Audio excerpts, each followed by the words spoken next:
Bonsoir à tous. Aujourd'hui, nous lançons un nouveau concept qu'on va appeler la minute de sensibilisation en génie civil. Nous commençons par l'histoire de ce client qui s'est fait arnaquer par son entrepreneur sans toutefois le soupçonner.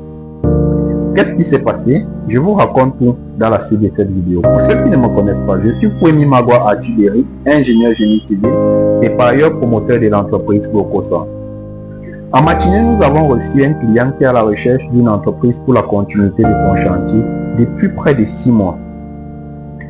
Mais il n'a pas pu trouver une entreprise qui allie qualité-prix comme l'entreprise qui était là. Et quelque chose d'inhabituel, ce client est venu dans nos bureaux avec un devis déjà établi et nous demande: est-ce que vous pouvez continuer mon chantier ou coûts qui sont marqués dans le devis? Nous avons pris une minute de l'expliquer quelles sont les procédures de reprise d'un chantier. Si un rapport de contrôle n'est pas disponible, nous allons effectuer une expertise des travaux existants sur le site. Ça, c'est premièrement. Et ensuite, nous allons l'établir un devis pour la continuité de son chantier.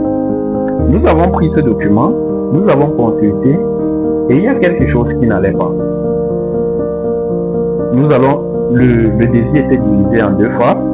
Une première phase qui était de 23 millions, cette phase est déjà exécutée.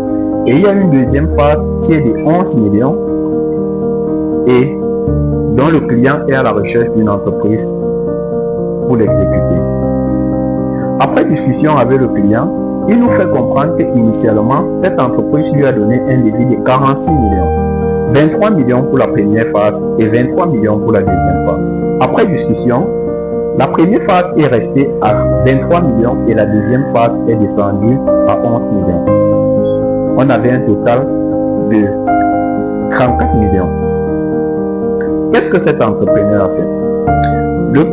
Ayant donné un devis de 46 millions, le client lui fait comprendre qu'il est impossible de réaliser ce projet à ce coût et qu'il faut revoir le projet à la baisse.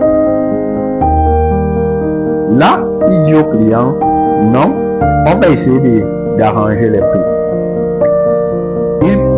Il maintient la première phase à 23 millions en faisant comprendre au client qu'il avait fait une mauvaise appréciation des mouvements de terre et que, en maintenant ce prix, ça lui permet d'acheter les matériaux tels que les planches et les lattes qui vont exécuter tout le chantier.